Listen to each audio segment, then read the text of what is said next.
Yang ke-14 ya, yaitu semua orang yang sedang berkarir pasti ngalamin yang nama itu kesepian. Jadi kalian tuh pasti nggak relate sama teman-teman kalian ke depannya gitu.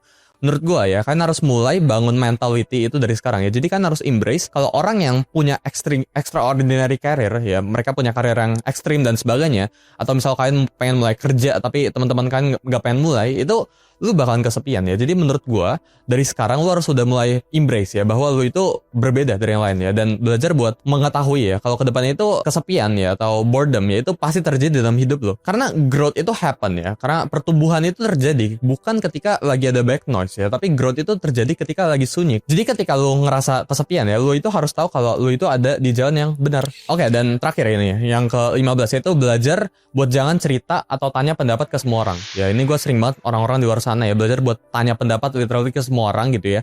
Bahkan saudara ditanya, orang tua ditanya, temennya semuanya ditanya, yang nggak kenal juga ditanya gitu ya. Jadi belajar buat jangan tanya pendapat ke semua orang. Karena ketika kalian tanya pendapat ke semua orang ya, itu lu bakal dapat banyak banget variasi jawaban, lu bakal dapat banyak banget yang namanya itu noise. Ya jadi belajar buat dengerin pikiran kalian sendiri aja, atau tanya mungkin ke mentor-mentor kalian aja ya, dan jangan buat persebar ya semua masalah kalian atau semua decision yang kalian harusnya ambil gitu ya.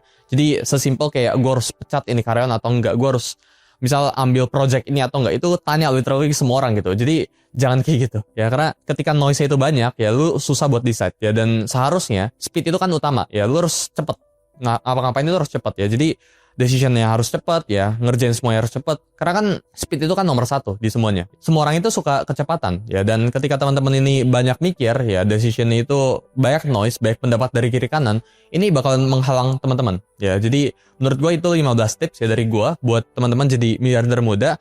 Kalau kalian nonton video ini sampai habis, coba komen muda di bawah, gue pengen tahu yang nonton itu berapa banyak. Follow IG gue di bawah, sampai jumpa di video selanjutnya.